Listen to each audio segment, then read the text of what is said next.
माण्हुनि सां गॾायो दा ये वॾनि मोटरुनि वारनि त हीअ भींग कई आहे इन्हनि त सदाईं सिंध विकी आहे इहे ही माण्हू जेके उथिया आहिनि इहे सिंध खे हक़ वठी ॾींदा तव्हां कहिड़ी ॻाल्हि था कयो ऐं ॿियो हिते काफ़ी दोस्त आहिनि ॾाढा ॾोरा पाॾींदा आहिनि त फलाणा माण्हू तव्हां असांखे छॾे वेंदव त तव्हां असेंबली जा मेंबर न थी सघंदव यार फैसले जी घड़ीअ ते फैसलो थींदो आहे केरु तव्हांजो आहे केरु तव्हांजो न आहे जेके माण्हू मुश्किल हालत में ज़िंदगी मौत जे कशमकश में माउ खे ॾिसी उन खां परे भॼी विया उहे तव्हांजे ॾोरापन ते मोटी ईंदा दुश्मन खे गदार खे ॾोरा पाॾिबा आहिनि छा त यार तूं असांखे छो छॾे वे पोइ तोखे असेंबलीअ जी सीट न मिलंदी तंहिंजे करे तूं कर जेको माउ विकिणींदो छॾे उहो असेंबलीअ जी सीट जे करे थोरे बीहंदो दुश्मन खे ॾोरापा न ॾिबा आहिनि जेके विया उन्हनि खे वञणु ॾियो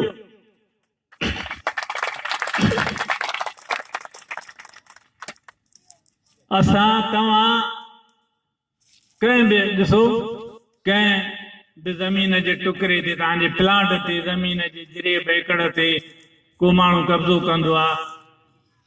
उन कब्ज़े छॾाइण जे लाइ असां मुख़्तलिफ़ तरीक़ा कंदा आहियूं कोर्ट में बि वेंदा आहियूं राजूणे फैसले में बि वेंदा आहियूं या अञा तव्हां जहिड़ा हिमत वारा हूंदा आहिनि त कब्ज़ो छॾाइण लाइ बि माण्हू गॾु करे कब्ज़ो छॾाईंदा आहियूं पर इन्हनि सभिनी ॻाल्हियुनि खां पहिरीं ॻाल्हि इहा हूंदी आहे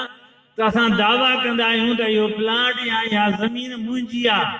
तंहिंजे करे पहिरियों ॾाको वेड़ जो इहो आहे त दावा कजे त इहा शइ मुंहिंजी आहे ऐं तव्हां हे जलसो करे इहो ऐलान कयो था त इहा धरती असांजी आहे तव्हां जंग जो पहिरियों क़दम खयो आहे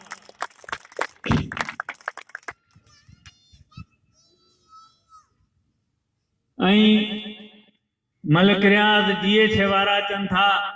मलिक रियाज़ सां पुलिस जी ताक़त आहे DH वारनि जे पोयां फ़ौज जी ताक़त आहे शायदि ईअं उन्हनि खे बि लॻे थो ॿी दुनिया खे बि लॻे थो त पोइ हाणे इन ताक़त सां ई फ़ैसिला थींदा ताक़त सां फ़ैसिला थियनि या त दुनिया जो सभ खां वॾो सुपर पावर अमेरिका जेको आहे उहो सोमालिया जहिड़नि इराक जहिड़नि नंढड़नि मुल्कनि मां तोबाऊं करे गीसियूं करे भॼी न वञे हा भॼण ते मजबूर न थिए हा ईरान मां पंहिंजा टपड़ वेड़े भॼी न वञे हा शाह ईरान खे हिन खिते जो अमेरिका जो पुलिसमैन चयो वेंदो सुपर पावर जो जॾहिं हुतां जा माण्हू उथिया ऐं केरु उथिया जो क्या साहब साइकिल वारा न पहिरें पुघाड़ा पंध हलण वारा माण्हू उथिया उन शहनशाह ईरान खे जॻह न मिली पंहिंजे मुल्क में दफ़न थियण जी जॻह न मिली उनखे सिंध जी वेझी तारीख़ में सिंध विकिणण वारा अॻे बि थिया आहिनि हे नंढड़ा आहिनि उन्हनि जा बलूंगड़ा आहिनि हकीम बलोच ऐं ॿिया इहे वनियुनि टिठाण जी शकिल में पूरी सिंध विकिणी ॾिनी अयूब खोड़े ऐं राशदी रुगो वेना अॼु जहिड़ा सिंध असेंबलीअ जा सभई मेंबर हा 110 मेंबर हा सिर्फ़ु 4 मेंबरनि उन्हनि ते इनकार कयो ॿियनि सभिनी सही कई हुई ऐं उन्हनि जे पोयां पाकिस्तानी फ़ौज जो सरबराह जनरल अयूब खान जी ताक़त हुई ऐं उन्हनि चयो त इहे सिंधी जेके आहिनि या बलोच जेके आहिनि इहे रोज़ाना टे पंहिंजे क़ौमी हक़नि जी कनि था न को मुंहिंजो वजूद हूंदो न या टे थींदियूं उन्हनि सम्झो त ख़तम थी वई सिंध हाणे पोइ छा थियो सिंध वापसि आई सिंध अॼु दुनिया जे नक्शे ते क़ाइमु आहे ऐं जीअं दोस्त मुंहिंजे चयो पालारीअ त खोड़े ऐं राशदीअ जो नालो लानतियुनि जे फ़हरिस्त में अॼुकल्ह लिखियो पियो आहे ऐं पर उहा ई ॻाल्हि थी ऐलान करण जी जेको मूं चयो उहा कामयाबी तॾहिं थी त सिंध जे माण्हुनि चयो त GM सैद हैदर बख्श जतोई ऐं उन जा साथी मुंहिंजे वतन खोड़ो ऐं राशदी गदारा